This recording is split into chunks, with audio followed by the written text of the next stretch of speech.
I'm Diane Flynn. I'm the director of the Beinecke Scholarship Program, and with me is Dr. Lauren Henley, 2014 Beinecke Scholar. Lauren, can you tell us a little bit about yourself, please? Sure. So I am currently an assistant professor of leadership studies in the Jepson School of Leadership at the University of Richmond. I did my undergraduate degree at Washington University in St. Louis, where I majored in history and African American studies, and I minored in Spanish. And while at WashU, I really got interested in questions of what does it mean to be a young Black girl in the early 20th century, and in particular, a young Black girl who maybe does what society would consider to be bad things, including running away from home, maybe getting pregnant out of wedlock, stealing, things like that. And that led to a research project about young Black women sentenced to juvenile reformatories in the American South, which became my honors thesis as an undergraduate student. And then I went to grad school and received my PhD from the University of Texas at Austin, where I was in the history department. And I continued these same sorts of research questions by instead asking not what happens to young Black girls who do bad things, but what happens when bad things happen to young Black girls. Oh. And I started studying a serial killer, perhaps the first known serial killer, if you will, in American history, known as the Austin Servant Girl Annihilator, who killed young Black female domestic servants in the 1880s in Austin, Texas. And so I came up with these projects that looked at two sides of Black womanhood, those who are engaged in crimes and those who are the victims of crimes.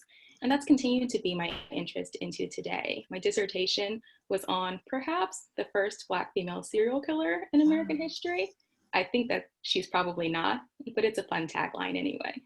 That's amazing. Is there somewhere where we can access some of the materials you've done or any of the work that you've written? Sure. So I have published an article that came out in February in the Journal of African American History about the Servant Girl Annihilator. I also did a podcast for Not Even History, which is UT Austin's public history sort of website that is also about the Servant Girl Annihilator. And I published an article in Souls based on my undergraduate thesis about these reformatories for young Black girls. Oh, wonderful, because that's fascinating. I can't wait to read and hear more about it. Now, Lauren, can you talk a little bit more about the work you're currently doing? You just started a new position. Congratulations. How is that all going? It's going great. The University of Richmond is a fantastic small liberal arts school in Richmond, Virginia, and it's been a great experience to sort of merge my own interests in sort of salacious topics with the concept of leadership, which maybe doesn't sound like the two are related, but in reality, it's all about negotiations of power. And so my current research is, as I said, about this young Black female serial killer, but in particular, it's about the victims, the families, the communities, and sort of her role in perhaps creating herself to be something akin to a religious leader, a religious phenomenon. She supposedly kills in the name of religious sacrifice, and she's killing in Louisiana and Texas, and in essence, slaughtering entire families with an axe under the cover of darkness. So it's really morbid stuff, but I think it asks some interesting questions, like what's the line between religion and insanity? Or what's the role of sacrificial murder versus legal murder? Is one more justified than the other? And I don't have answers for these questions, but they're really interesting to pose to my students right now.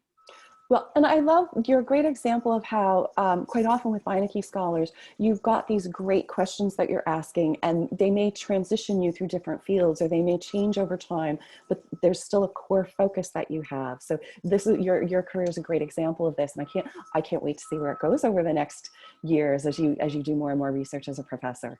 Thank you. You're welcome. No, now can I ask, as somebody who's working with students, you're now working with students, how do you look at students and think about their prospects for the Beinecke Scholarship? What are the types of things you're looking for in strong candidates for the Beinecke Scholarship?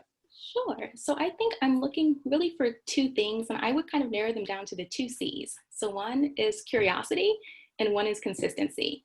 And I remember when I was applying to the Beinecke Scholarship, that something that struck me as really important was the fact that even so early in my college career, I had questions that couldn't be answered by my coursework alone.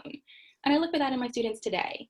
Them coming up after class and asking me questions about the readings, or asking can they push themselves further in a given assignment because they've got questions that they still want to know the answers to.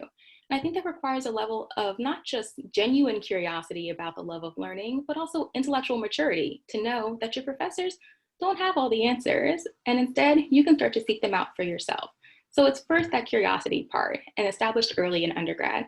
And then consistency. I think it's no sort of surprise that people describe grad school as a marathon, not as a sprint. And it's not the smartest people who survive it, it's those who are the most consistent. And so undergraduate students can show that consistency through simple things like submitting assignments on time or stopping by office hours on a regular basis to ask a series of questions that aren't being covered in depth in class. It doesn't always require a long drawn out research project early in your college career, but instead showing your professors that you can see something through to the end and that you have a drive to sort of do good work even when no one's looking. So between curiosity and consistency, I think you could find a great Beinecke scholar.